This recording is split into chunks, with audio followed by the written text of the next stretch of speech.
천사의 아침 방문을 찾아오신 여러분을 환영합니다. 오늘도 아침 예배 말씀으로 믿음과 위로의 시간을 갖게 되길 바랍니다. 성도 여러분 안녕하세요. 오늘도 아침 예배에 찾아오신 모든 성도님들을 진심으로 환영합니다. 이 아침 예배를 통해서 오늘도 승리하는 하루 되시길 간절히 소망합니다. 이제 기도하겠습니다. 하늘에 계신 하나님 아버지, 오늘도 성령 하나님의 인도하심으로 이 아침 예배 자리로 인도하여 주심에 감사합니다. 오늘도 우리의 생애를 주님께 모두 바치오니 저희 삶을 인도하여 주시옵소서. 오늘 드려지는 예배를 통해 저희의 마음을 전결하게 하는 법을 배울 수 있도록 하여 주시고 하나님을 붙잡아 승리하는 하루가 되게 인도하여 주시옵소서. 이 시간 말씀을 전하시는 목사님의 입술을 주관하여 주시고 오로지 진리의 말씀이 저희에게 전달될 수 있도록 함께하여 주시옵소서. 오늘 하루도 주님께 온전히 맡기며 예수 그리스도의 이름으로 기도합니다. 아멘. 안녕하십니까? 오늘 말씀의 제목 보이지 않는 적과의 투쟁입니다. 보이지 않는 적이 우리를 어떻게 공격하고 유혹하는지 오늘 우리가 그 문제를 좀 살펴보려고 하는 것입니다. 에베소 6장 12절 본문 말씀입니다. 우리의 씨름은 혈과 육에 대한 것이 아니요 정사와 권세와 이 세상의 주관자들과 하늘에 있는 악한 영들에 대함이라. 그래서 여기 바울은 우리가 싸워야 할 전쟁을 혈과 육에 대한 것이 아니라고 했습니다. 다시 말해서 눈에 보이는 것들과 싸우는 것이 아니라는 것입니다. 우리는 눈에 보이지 않는 하늘의 악한 영들과 싸운다는 것입니다. 이것이 우리가 지금 참여하고 있는 전쟁입니다. 그런데 어떤 분들은, 어떤 그리스도인들은 보이는 것들과 싸우고 있습니다. 돈과 싸우고, 보이는 사람과 싸우고, 보이는 명예와 싸우는 것입니다. 그런데 또 다른 어떤 분들은 보이지 않는 것, 바울이 말한 것처럼 보이지 않는 하늘의 악한 영들과 싸우게 되는 것입니다. 보이지 않지만 보는 것처럼 싸우는 것입니다. 왜 어떤 사람들은 보는 것과 싸우고 어떤 사람들은 보이지 않는 것과 싸울까요? 어디서 이런 차이가 생길까요? 성도 여러분, 이 세상을 나그네로 살기로 결정하면요, 보이는 것들과 잘 싸우지 않게 됩니다. 보이는 사람들, 보이는 돈들, 보이는 명예와 잘 싸우지 않게 되고 피하게 되는 것입니다. 하나님께 대한 은혜와 감사가 내 마음에 채워지면은 보이는 것들에 관심이 없어집니다. 그래서 자연스럽게 보이지 않는 하나님과 사탄의 전쟁에 자연스럽게 참여하게 된다는 것입니다. 자, 오늘 말씀을 읽으면서 살펴보도록 하겠습니다. 주께서는 우리 마음이 악한 천사들의 영향력을 깨닫기를 바라신다. 악한 천사들이 어떻게 우리 마음에 부정적인 어두운 영향을 미치게 될까요? 하나님께서는 우리가 이것을 알게 되기를 원하시는 것입니다. 어떻게 악한 천사들이 우리를 괴롭히고 어두운 분위기로 우리를 끌고 가는지. 많은 경우에 내 주변에 있는 거듭남을 잃어버린 자들을 통해서 악한 천사들이 우리를 자극하고 우리의 감각을 움직이는 것입니다. 또 많은 경우에 거듭나지 않는 내 가족, 내 주변의 내 친구들, 교우들을 통해서 우리 마음에 그늘을 던지고 어두운 먹구름을 뿌리려고 합니다. 또 우리 앞에 어떤 걱정거리를 던져주고 어떤 염려거리를 던져줌으로써 우리 마음에 먹구름을 또 뿌리려고 하죠. 이것이 우리 주변에서 악한 천사들이 우리에게 하는 것입니다. 자, 계속해서 읽어보죠. 그러나 그분은, 하나님은 모든 공격에 저항할 능력을 공급하신다. 악한 천사들이 이런 어두운 먹구름과 그늘을 우리에게 던지지만 하나님께서도 가만히 있지는 않는다는 것이죠. 지금 우리는 하나님과 사탄의 전쟁을 지금 살펴보고 있는 것입니다. 그러면 하나님께서 우리에게 어떻게 능력을 공급하실까요? 첫 번째는 기도를 통해서입니다. 우리가 이런 어두운 분위기로 들어갈 때 즉시 하늘을 향해서 기도해야 되겠죠. 또 말씀을 읽어야 됩니다. 말씀을 읽으면서 하나님의 뜻과 진리를 발견하고 다시 어두운 먹구름에서 빠져나오게 되는 것입니다. 그리고 우리가 어두운 먹구름이 우리에게 몰려올 때 찬송을 부르면서 하늘을 사모하면서 우리가 상 주시는 하나님을 향해서 나갈 때 또 먹구름에서 빠져나올 수 있는 것입니다. 그래서 어두운 먹구름과 빠져나올 수 있는 피할 길을 이 두 개 사이에서, 보이지 않는 영들 사이에서 우리가 계속해서 신앙을 할 수밖에 없는 그런 형편입니다. 계속해서 읽겠습니다. 그러므로 지금 발휘되는 모든 감화는 면밀히 조사해야 한다. 자, 이 말씀이 무슨 뜻입니까? 사탄의 전략이, 사탄의 방법이 어떻게 우리에게 이루어지는지 한번 시간을 내서 생각해 보라는 것입니다. 여러분도 한번 생각해 보세요. 거의 날마다 비슷한 패턴과 비슷한 방법으로 우리 마음에, 우리 주변에 사탄의 천사들이 먹구름을 뿌려댑니다. 그래서 우리가 그런 먹구름이 어떤 방식으로 찾아오는가를 살펴야 한다는 것입니다. 왜냐하면 거의 비슷한 방법으로, 패턴으로 우리에게 접근하고 있기 때문에. 우리의 영성을 통해서 그것을 미리 보면은 우리가 훨씬 더 빨리 움직이게 되고 준비하게 되고 기도하게 된다는 것입니다. 하나님께 한 걸음 더 먼저 움직여 나가게 된다는 것이죠. 자, 계속해서 읽어보죠. 사탄은 우리를 속이고 오도하기 위하여 항상 준비하고 있다. 그는 사람들을 불순종의 넓은 길로 인도하기 위하여 모든 유혹거리를 다 사용하고 있다. 사탄이 우리를 유혹하고 여러 가지 먹구름을 뿌려대는 이유가 무엇입니까? 결국 넓은 길로 인도하기 위해서입니다. 하나님의 말씀에 불순종하고 등을 돌리고 넓은 길로 가게 하기 위해서, 내 속에서 올라오는 충동과 느낌대로 그것을 만족시키는 넓은 길로 가게 하기 위해서 우리에게 유혹거리를 던져준다 하는 것입니다. 성도 여러분, 오늘날 기독교에서 넓은 길을 선택하는 큰 이유 중에 하나는 거짓 복음을 받아들였기 때문입니다. 믿기만 하면 구원받는다는, 마치 믿음만 있으면 뭐든지 다 되는 것처럼, 하나님께서 다 해주는 것처럼 그렇게 가르치는 거짓 복음을 받아들이면은 내가 정직한 마음을 갖고 넓은 길을 가게 되는 것이죠. 미혹당한 것입니다. 구원에 대한 오해를 갖고 있으면 넓은 길을 가게 됩니다. 또 감정의 쓴 뿌리를 내가 마음에 내리면 넓은 길을 가게 됩니다. 생활의 염려에 압도되면 넓은 길을 가게 됩니다.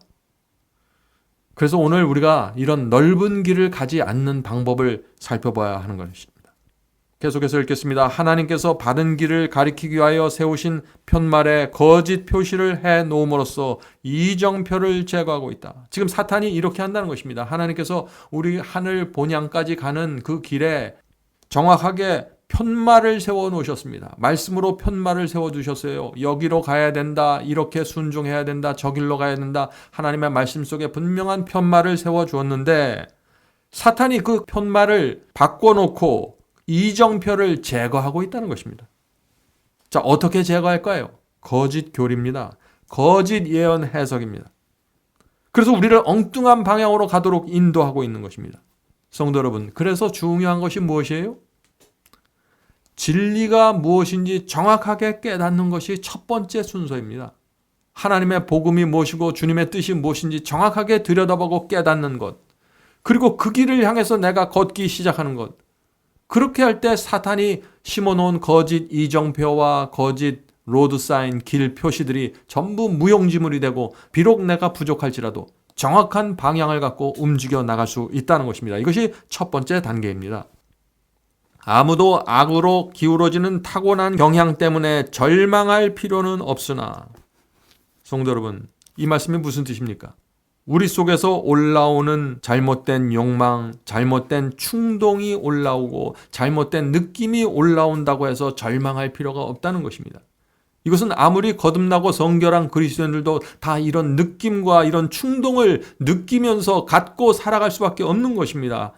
그러나 문제는 무엇이에요? 문제는 이것입니다. 하나님께서 성령을 통해서 죄를 깨닫게 하실 때 잘못을 행하는 자는 회개하고 고백하며 악을 버려야 한다. 그런 충동과 느낌이 올라올 때 성령께서 그것을, 그런 느낌이 올라온다는 것, 그런 충동을 올라온다는 것을 가르쳐 주실 때 그것에 굴복해야 한다는 것입니다. 그것이 죄라는 사실을 내가 인식할 때 버려야 된다는 것입니다. 그래야 우리가 넓은 길로 들어가지 않게 된다는 것입니다. 의인이란 속에서 악한 충동이 전혀 올라오지 않는 사람들이 아닙니다. 의인이란 성령께서 알려주실 때 굴복하는 사람들입니다. 의인이란 악한 욕망이 올라오려고 할 때 그것을 물리치는 사람들입니다. 기도를 통해서, 말씀을 통해서 내려놓는 사람들입니다. 그들이 의인입니다. 계속해서 읽어보죠. 악한 천사들 아니면은 하나님의 천사들이 사람들의 마음을 지배하고 있다. 우리의 마음을 하나님께서 통제하실 수 있도록 해야 한다. 그렇지 않으면은 흑암의 세력이 지배한다. 자, 어떻게 하면은 하나님께서 우리 마음을 통제하실 수 있을까요? 하나님은 전지전능하신데 하나님께서 통제하실 수 있도록 우리가 허용해 드려야 한다는 것입니다. 내가 하나님과 한편에 있어야 됩니다. 하나님과 사탄의 전쟁이기 때문에 내가 확실하게 하나님 편에 서 있어야 하나님께서 나를 통제하실 수 있다는 것이죠. 내 뜻과 하나님의 뜻이 하나가 돼야 됩니다. 내 인생의 목적이 하나님과 하나가 돼야 됩니다. 내가 이 세상에 살아가는 이유가 하나님의 뜻과 하나가 돼야 됩니다. 그러면 하나님께서 우리 속에 들어오셔서 통제하실 수 있게 되는 것입니다. 다시 말해서 내 마음이 성령과 대적하는 상태가 되면 안 된다는 것입니다. 하나님과 화목한 상태가 되어야만 하나님께서 우리의 마음을 통제하실 수 있다는 것입니다. 성도 여러분, 이 하나님과 사탄의 전쟁에는 룰이 있습니다. 게임의 룰이 있어요. 그것은 무엇이냐면은 하나님도 사탄도 마음대로 하실 수 없고 이 피조물인 인간이 마음을 열고 누구 편에 서기로 결정하는가에 따라서 그 존재의 종이 되는 것입니다. 우리가 우리의 마음을 움직여서 하나님을 향해서 나가면은 그때 하나님께서 오셔서 천사들이 와서 우리를 도와주고 우리의 길을 인도해 주시는 것입니다. 그런데 우리의 마음이 하나님과 대적하고 있으면은 사탄이 와서 악령들이 와서 우리의 마음을 지배하게 된다는 것입니다.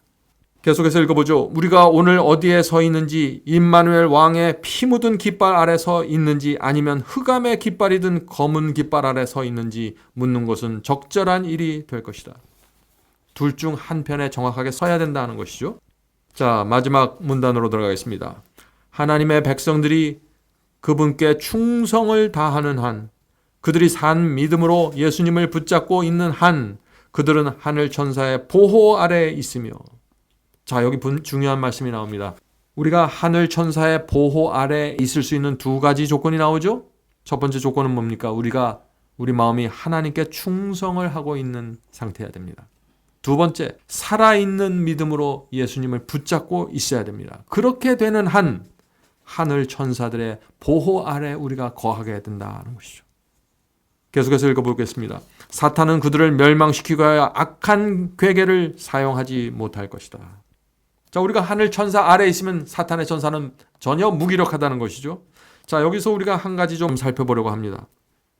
산 믿음으로 예수님을 붙잡고 있어야 천사들의 보호를 받는다는데 산 믿음이 무엇입니까? 이 산 믿음이, 그것은 주님을 억지로 따르는 믿음이 아니라 주님을 기쁨과 만족으로 따라가는 믿음을 말하는 것입니다. 시편 23편에 나오는 이 말씀이 살아있는 믿음입니다. 그래서 오늘 제가 이 시편 23편에 있는 말씀을 좀 여러분과 나누려고 합니다. 시편 23편 1절입니다. 주는 나의 목자시니 내게 부족함이 없으리로다. 하나님께 대한 부족함을 느끼지 못하는 사람들, 살아있는 믿음입니다. 2절입니다. 그분께서 나를 푸른 풀밭에 누이시며 잔잔한 물가로 인도하시며. 지금 이 이야기는 다윗이 쫓겨다니면서 굶주리면서 쫓겨다니는 상황 속에서 쓴 것인데 지금 다윗은 그 속에서도 나를 하나님께서 푸른 풀밭에 누이시며 잔잔한 물가로 인도하신다고 느끼는 것입니다. 내 주변의 상황이 어떠하든지 간에 하나님의 인도하심을 붙잡고 가는 사람들입니다. 3절입니다. 내 마음을 회복시키시며 자신의 이름을 위하여 의의 길로 나를 인도하시는도다. 하나님께서 내 마음을 회복시켜 주시고 하나님의 이름과 영광을 위해서 나를 인도해 가신다는 이 믿음을 갖는 것이 살아있는 믿음입니다. 그런데 다윗이 이 믿음을 어떤 상황 속에서 갖고 있었어요? 4절입니다. 내가 사망의 그늘진 골짜기를 다닐지라도 참으로 해를 두려워하지 아니하리니. 지금 다윗이 사망과 죽음의 위협 속에서 도망다니고 있는데 하나님께서 나를 지켜주신다는 믿음을 갖는 것입니다. 사망의 그늘진 골짜기가 무엇인가요? 암의 병에 걸려서 사망을 헤매는 골짜기죠. 생활의 염려에 쫓겨서, 빚에 쫓겨서, 생활의 곤궁함에 쫓겨서 그늘진 골짜기를 쫓겨다니는 그 상황 속에서도 주께서 나를 인도하신다는 것입니다. 주께서 나와 함께 하시며 주의 막대기와 지팡이가 나를 위로하시나이다. 성도 여러분, 여러분의 어려운 상황 속에서도 하나님의 막대기와 지팡이가 저와 여러분을 인도하고 위로하신다는 것, 이것을 믿는 것이 살아있는 믿음입니다. 5절입니다. 주께서 내 원수의 얼굴 앞에서 내 앞에 상을 차리시고 나를 괴롭히고 나를 힘들게 하는 원수들이 보는 앞에서 내게 밥상을 베푸시고 먹을 것을 제공하시고 까마귀로 나를 먹이시는 하나님의 사랑과 인도하심을 바라보고 그것을 믿고 살아가는 사람들, 살아있는 믿음을 가진 사람들입니다. 5절, 성령의 기름을 내 머리에 부으시니 내 잔이 넘치나이다. 내 평생의 선하심과 긍휼이 정녕 나를 따르니 내가 주의 집에 영원히 거하리로다. 성도 여러분, 이것이 살아있는 믿음입니다. 사망의 그늘 아래에 있어도 주께서 나와 계시면 감사한 사람들, 하나님 한 분으로 만족하는 사람들, 내가 주님께 드린 것보다 주께서 내게 베푸신 것이 비교할 수 없을 정도로 많다는 사실을 깨닫는 자들, 내 인생에 하나님 외에는 답이 없다고 느끼는 자들, 이런 사람들이 살아있는 믿음으로 주님을 따르게 될 것이고, 그런 사람들은 좁은 길에 대해서 전혀 불만족하지 않게 되고 모든 염려와 걱정거리로부터 해방되게 된다는 것입니다. 성도 여러분, 오늘 하루도 주께서 우리를 푸른 풀밭에 누이시고 잔잔한 물가로 인도하시기를 간절히 바랍니다. 자, 기도하겠습니다. 하늘에 계신 아버지, 이 세상이 참 험하고 곤궁하고 염려와 걱정거리가 저희의 마음을 억누를 수밖에 없는 그런 상황의 세상입니다. 그러나 주께서 하나님의 지팡이와 막대기로 인도해 주시니 저의 길이 평탄하고 또 저희 원수 앞에서 밥상을 베풀어 주셔서 원수의 얼굴에 뜨거움을 주시고 숯불을 올려주시니 저희가 그 주님의 사랑과 인도하심을 믿고 이 길을 갈 수 있도록 도와주시옵소서. 하늘에 계신 아버지, 저희가 살아있는 믿음을 갖기 원합니다. 주님 한 분만으로 만족하고 다른 것 원하지 않게 도와주시옵소서. 하나님의 말씀 있는 그대로 보고 따라가기 원하오니 인도하여 주시옵소서. 예수님의 이름으로 간절히 기도드립니다. 아멘. 성도 여러분, 마지막 사명에서는 아침 예배 채널을 유튜브에서 별도로 운영하고 있습니다. 아침 예배 채널에서는 매일 새벽 4시에 예배 영상이 올려지고 있으며 특별히 아침 9시에 예배가 진행됩니다. 아침 9시 예배가 아침 예배 채널의 독특한 특징입니다. 원하시는 분들은 유튜브에서 아침 예배 채널을 별도로 구독 신청하여 주시면 저희와 함께 아침마다 예배 드릴 수 있습니다. 매일 아침마다 하나님의 말씀으로 저희 모두가 주 앞에 나와 예배 드리는 신앙으로 함께 나가게 되길 간절히 바랍니다. 감사합니다.